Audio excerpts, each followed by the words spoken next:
don't see Carrie Crawford, so maybe she'll show up yet. First order is approval of minutes. Any comments or? Okay. I'll second that. It's first and seconded by Amy Sadler and Grace Lauder. Any discussion? All in favor? Say aye. Aye. Anyone opposed? Okay, we'll go to new business, and we have to reappoint health board members Robert Sausaman and Grace Lauder. We've always done this kind of informally, so I don't know if anybody feels uncomfortable with doing it that way. Okay. Any discussion or any motions?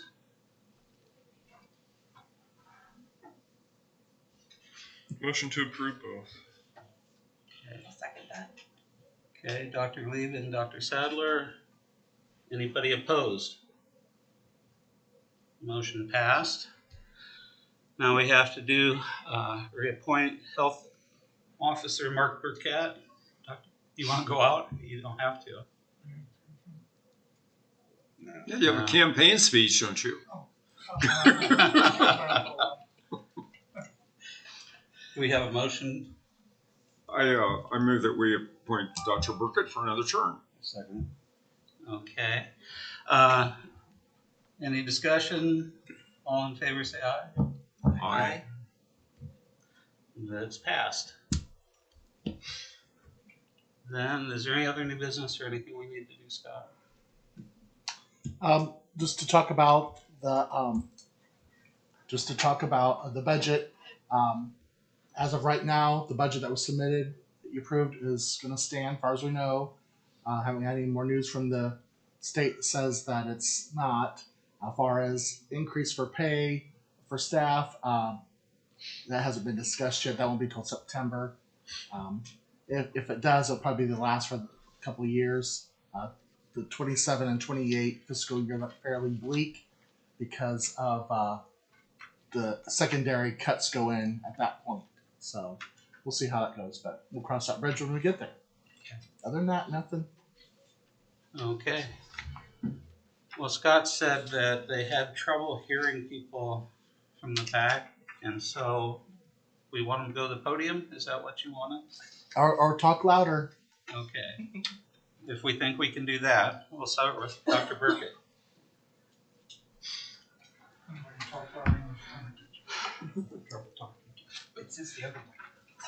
Well, I appreciate the opportunity to work for another term with this group of folks at the health department.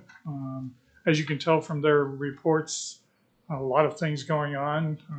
Had a busy quarter, and everybody is kind of branched into some new areas, and wanted to give special thanks to Ashley Blue, who's been our, I guess we've called her an intern, working with AmeriCorps, American Heart Association, and she has helped Darcy in a lot of different ways. She's gone and helped with a lot of the group meetings that they've been able to get into the senior centers, and has helped teach some classes at the school. She's now CPR instructor, and her most recent project has been to put freestanding blood pressure monitoring stations, and are you up to 10?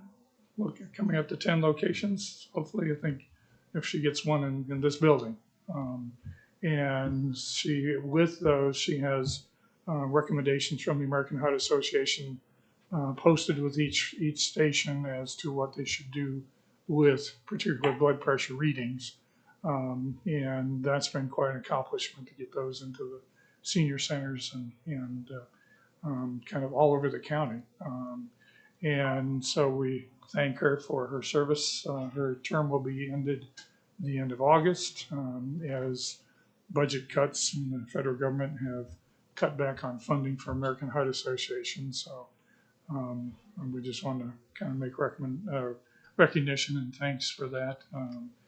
and with the reports that they'll present. Everybody else has been busy. Darcy in particular's got a whole bunch of new programs going on, and we thank everybody for that. Any questions or concerns? Okay. Thank you very much. Okay, Heather? I'm following a leader. I'm coming up here. Okay, so I had Child Protective Team meeting on Tuesday, and the one thing that we discussed that was going to be a big issue coming up for our community is Columbia City United Methodist Daycare is closing effective August 1st. So that's going to affect a lot of families and children and grandparents and other daycares in the community. I believe there's I think they said 3 daycares, the big ones, the Y. I guess Grace Lutheran does have a daycare Monday, Wednesday, Friday, but it's fairly full. And the Y is really expensive. So I don't know what all those families are going to do, but they're very concerned because we could start seeing, possible more cases with that affecting the community.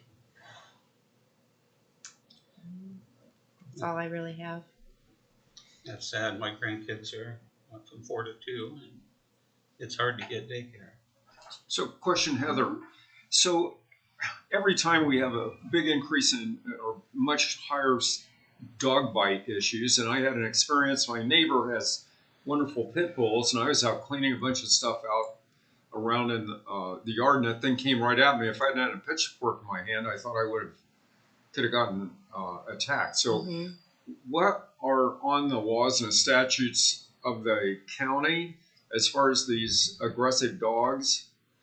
There's technically nothing that the health department can do other than just require that the dog is quarantined for the days to just 10 days to determine that it doesn't have rabies. The people are, especially in the country, I think in town they have to have them on a leash or in a fence, but we have no enforcement. The police have really no enforcement issues either. So it's up to the animal owner to maintain their dog. Safety for other people. Okay. The main thing, they get their insurance canceled and things like that if bites happen. It's tough to deal with a lot of it. I think that's it. Thank you. You're welcome. Traci? Not here. Anybody have anything with her? Tracy's husband had hip surgery on Tuesday, so she's home nursing him. Okay. She's, of course, June was a busy month for fairs and festivals. So you have your first Fridays, you have your Let's Go Turtle Days, and then you have Settlers. So July's a little bit slower for her. There's a few changes with restaurants, but not a whole lot. We have a different owner at the church across the street now, and it seems to be going well for them. But other than that, she's just trying to keep up. Next month will be schools to start again, to hit all the schools in the first semester there, and so she'll be busy with them. Good. Then April. I don't have a lot to add other than next month starts the crazy busy season. There's 3 back to school nights scheduled, Whitco, Columbia City, and Churubusco. We have a back to school night with Babe that we'll set up to do kindergarten vaccines. There is a car show at the senior center that Darcy and I will be doing car seat safety checks and giving out car seats if needed. We have done 2 car seats in the last 2 months for people who have been in a car accident and don't have the means to replace their car seat. So we've given 2 away, and we've had lots of requests for CPR. I've completed a class. The other girls have. So that's about it. You said the vaccinations for people from burn, there was like 30 of them, and you don't do all those, do they? They certainly have their own. Or No, their county does not offer travel vaccines, so they all came here? we probably did 18 of their 30. Wow. Several had already got them at Passport Health. But then those were the people that planned ahead. The people that didn't plan ahead then couldn't get in, or they realized that the price difference is significant to come here. So, do less. Primarily yellow fever vaccine. Yeah. It's not all. I was just surprised that they would come from burn. Well, thank you. Yeah, it was Passport Health in Fort Wayne, or they had to go to Indianapolis, is the closest besides us. Okay. Big shout out for April. In the last 6 months, April's gotten 2 awards, if you didn't know this. One personally for her work at the health department, and the second one for immunization. Her ability to immunize everybody is very high in northern Indiana. Was it northern Indiana you got highest immunization rate? We did for the 4-2 to. So you got an award winner there today. Congrats. Yeah, congratulations. Okay, well, Scott, then. It's been fairly slow with the rains this year. It picked up a couple weeks ago. It's just hard for me to motivate contractors. I don't know of any other government official that calls the private sector almost every day and says, "Are you doing anything today? Are you gonna get things done?" Because I know that the fall's coming and rain's coming in the, anytime we get heavy rain after October, it's hard to dry the ground back out again. So I'm trying to push them to get things done, be annoying, because I get the phone calls from the homeowners. I get the angry people if things don't get installed. Because they'll say, well, the health department won't let us do it, and it's too wet. So I try to motivate them to get things done. Just meeting our normal HFI monthly meetings and Northern Regional meetings, trying to attend those. Not a whole lot going on there. Like I said, starting July 1st, we're not giving money to Bowen Center or Salvation Army anymore. Salvation Army dropped out because they had staff that quit, and the regional manager who took over the office said, "I don't want to deal with it." So there's money there we're saving for next year. And then Bowen Center, they couldn't continue their KPI because their KPI involves smoking cessation, and the state legislature passed rules that says HFI money can't be spent on smoking cessation, and then increase the tax on smoking. So I don't know what that means, but so they had to drop out, asked if they wanted to change their key performance index to something else, and they said no. So they dropped out, and they actually refunded us 95% of the money. Wow. So that was very nice. They did not have to do that. So we should be able to fund our $210,000 budget for next year for the Hope Center, Malta County Clinic, and Babe. So that should be working out okay. I'll have to do a rollover or ask for monies to roll over, but other than that, we should be okay. The old legacy funds that we used to get, which was a $53,000 a year, that included the tobacco grant and the health maintenance fund that started in 1957.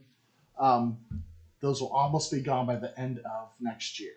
So there'll be enough to go into 27 for Danielle's salary, and then after that, after 28, if we make it that far, we'll have to find another way. The county will have to support everybody on that.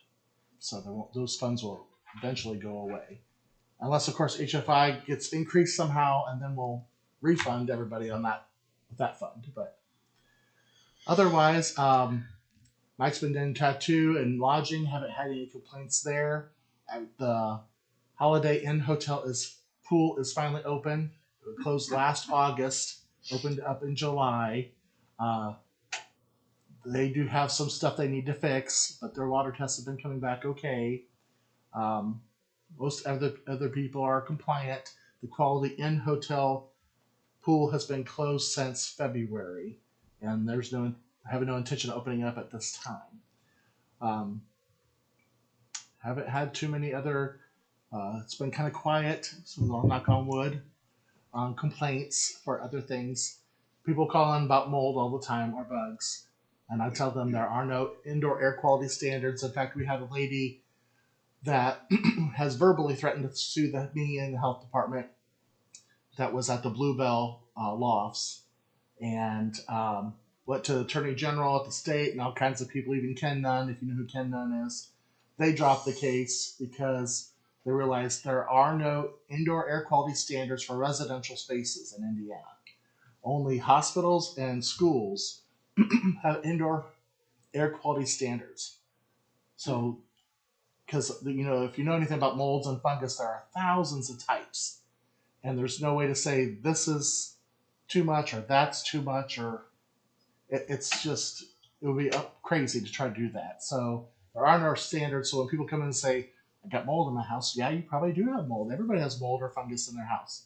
But is it a dangerous level? I can't enforce anything because there's no state law on that. So get a lot of calls about those things. Most of the time it's because people are trying to get out of their lease or they're behind on their payments. So a lot of times I'll get that. I had a lady call in and complain about a trailer park that had written down bed bugs or roaches. So I called her up. She says, well, everybody has them. I said, well, I don't think everybody in the whole park has them. Well, I called the manager and find out her and the manager are having a tiff. So they try to put the government in the middle of everything. So that's a lot of my job is using discernment on what's really a health issue and what's really not a health issue. So, but other than that, Sounds like fun dealing with that. yeah, well, Thank you, sure. Scott. Okay, Danielle. We had a lot of donations to the milk bank, so we're over 10,000 now, which is great. We also had someone come and get all 10 bottles that we recently had, so makes me really happy that we're using it. I attended the Maternal Mental Health Conference through Mission Motherhood in May, which was really good. It was a 2-day conference, and then I did the Postpartum Support International Mood Disorder training in June, and that was really good. I think it will help me with the circle group that Darcy and Laura Tucker at Babe and I are kind of teaming up to do. We had our first group yesterday, and it went great, I thought. So. Good. Staying busy. Thank you. Darcy. So to tag team on that, we had 5 women. Interesting, I think 3 of the 5 just recently moved to the area. Met online and relocated here, but we hope that it grows. We just feel like that's a need. And we want to reach out to prenatal and postnatal women. You guys have my report. I think probably the couple of things I want to highlight. Honor Flight out of Fort Wayne has sent Laura a message, and they had, what did we get, 25 wheelchairs. They had received a grant and replaced their regular with wide wheelchairs, and they didn't want to throw them in a dumpster, so we've donated those on to schools. We had a few government locations.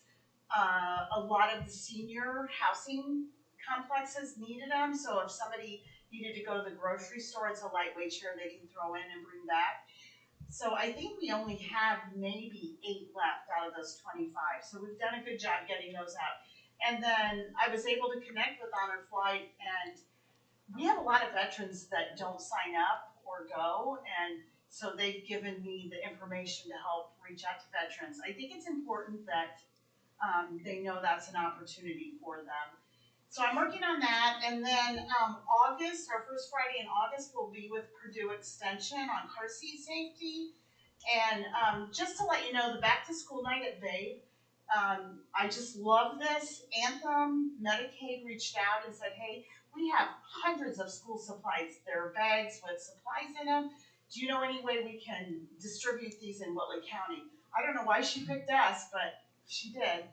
And so she's going to give some of those away at First Friday, but that really was what started the whole back to school night at Babe. And I don't know how you guys feel, but every time we reach out to Babe and say, what do you think about a pre and postnatal support group? Okay, let's do it. What do you think about a back to school night at your location, which is so perfect? Okay, let's do it. But we have probably 10 different partners that have purchased school supplies. So I've let Mission 25 know. There isn't any reason that a student should go back to school without what they need. And Bone Health purchased 150 backpacks. So it's just, it's going to be a great event. April will have immunizations, just a lot going on.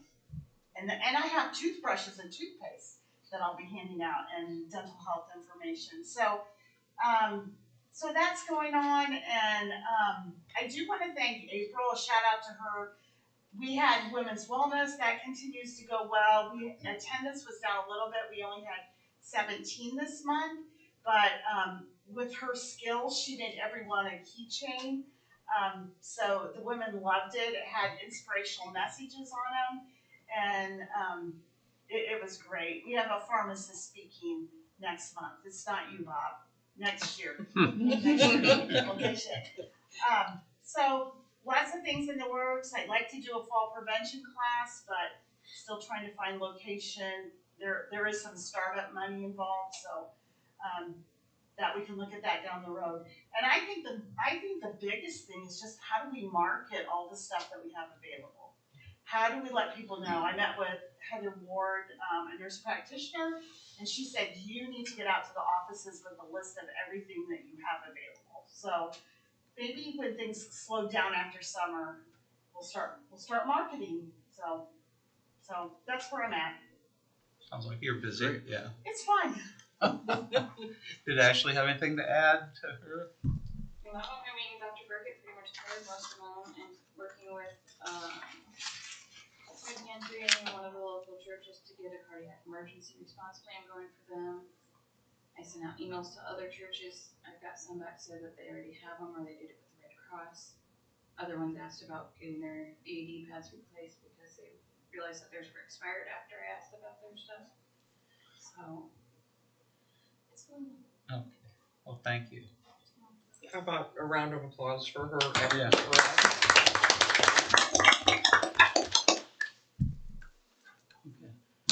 Laura. I don't have anything really new to add to my report other than we have had, well, I guess the other suicide was before this report. There's been 3 suicides in that older range. Not sure exactly what's going on there. We are kind of getting caught up on the coroner's reports that have been out for quite a while. The new state coroner is taking a long time to do her testing. She's doing lots of testing, and so they just finally got the incident done where there was the shooting with the police. That one's finished. There's 2 more still outstanding with coroner. We are seeing a large increase in that younger than 75 age group, but it's cancer, it's diseases that are hereditary, but then we do have our 3 suicides that fell into that range. But not anything new going on right now in my area. The fall conference will be in October, so as soon as they get me the information, I will try to get signed up for that. So with only 1 birth, how does that affect your job? Does that give you tons of free time? I have had to figure out some other projects to do, yes, because we are now up to 3 births, because there was another one that will be on the next report. So there are 3 home births, but yeah, that doesn't give me a lot to do with group site. Well, thank you. Anybody have questions for anybody? Just a couple comments. Sure. Sure. Just in the last 6 months or so, we've seen a tremendous drop in the influx in fentanyl. I was talking to Kevin Hunter. So fentanyl and other drugs, the drug gangs are really being reduced. And we talked about this before at our drug task force meetings, that, you know, once the supply dries up, then it kind of goes down the chain. And so I think there is being a difference in our more aggressive stance on controlling the borders, the gangs, and the just basically pouring through the borders with fentanyl. Also, there's, I guess, kind of an exciting thing is that we now are recognizing male and female. I think that's a good thing instead of the big list of genders. And I was shocked too. 75% of Americans 17 to 24 are ineligible for military service due to chronic health conditions and poor overall condition. And we're making inroads on that in our county. It's pretty amazing. Also, just the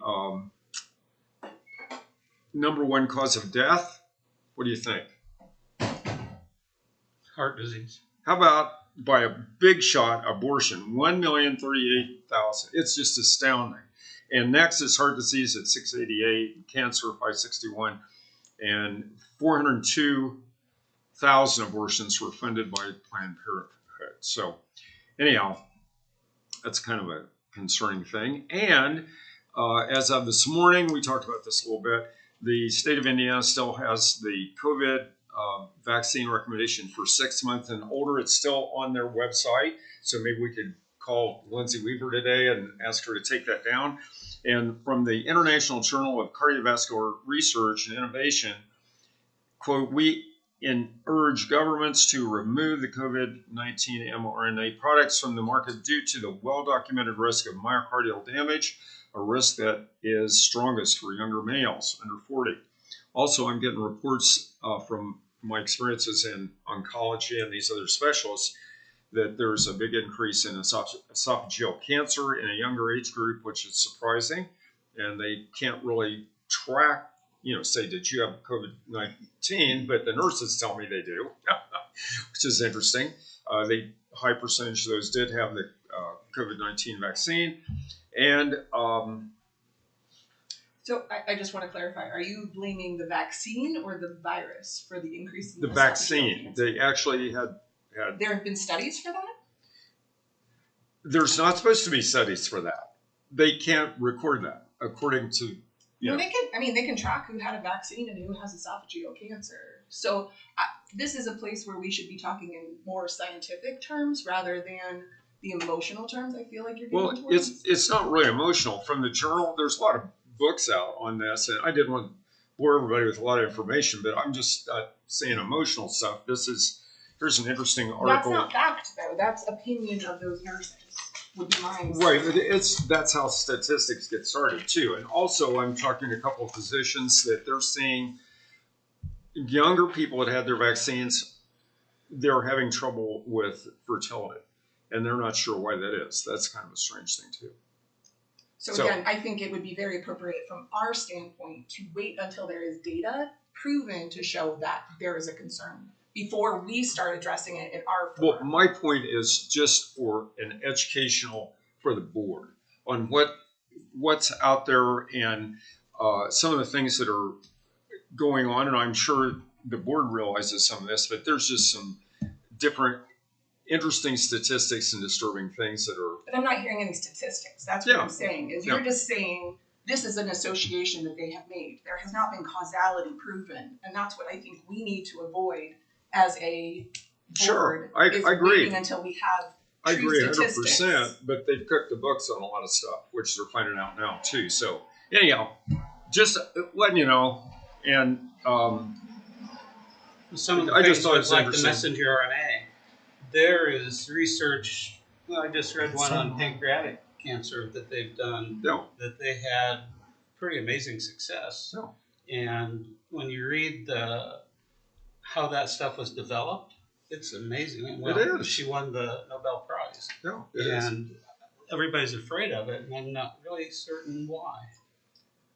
Well, I mean, everything. Whenever you give something the immune system, it's a crapshoot.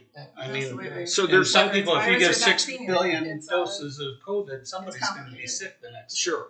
It's separating out the Exactly. background, the noise. But there's, I could go on for a long time on this, but I'm not totally against this, but this brings up a concern.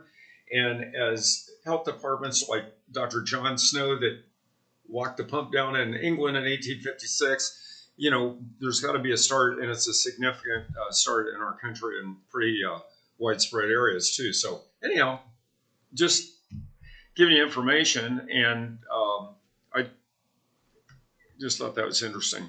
So anyhow, just got my spiel this morning, and thank you very much. Thank you. Okay. Any other discussion?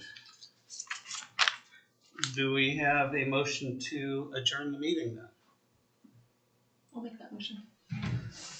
Dr. Sadler has made the first motion. And Dr. Bob Sausaman is the second one. All in favor, say aye. All right. Opposed? All right. Meeting's adjourned.